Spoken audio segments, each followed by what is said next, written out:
Okay, dito na naman tayo sa U-turn slots kasi maraming nalilito kung kailan mag-U-turn at saka syempre mag-U-turn kayo pag nasa mga U-turn slots lang. Syempre pero pag merong no U-turn, huwag kayong mag-U-turn diyan, baka mahuli kayo. So itong papasukan natin isang U-turn slot at saka medyo marami-rami na ang sasakyan nito. Yung iba kasi kinakabahan, lalo na yung mga new drivers. Huwag kayong kabahan presence of mind at saka ano man karami yung mga sasakyan. Ang importante makapag U-turn pa rin kayo. Pero sa U-turn slots, mga rules ng U-turn. Okay, dito muna tayo. Okay, kita nyo dyan, liliiko ako dyan. Okay, nandito ako sa inner. Kailangan ang bagsak mo dyan, outer outer lane. Okay, stop muna, stop. Okay, dito muna tayo. Okay, nakita nyo yung sasakyan. Dalawang sasakyan, hindi man tayo pinagbigyan. Okay, kailangan natin silang palampasin. Okay, kasi malapit na sila sa malapit na sila sa akin. Okay, sige, go. Ayan, lumampas sila, di ba? So, hintayin nyo yung may bakante talaga. Yun ang importante, yung may bakante. Ayan, stop. Okay, kita nyo? Okay, wala pa. Sige, hanap tayo ng bakante.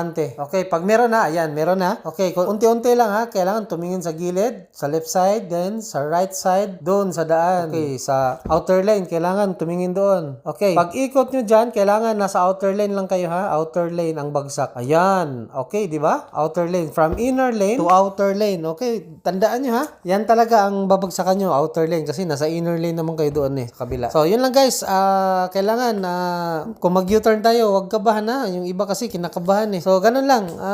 Hintayin nyo yung mga sasakyan na paparating.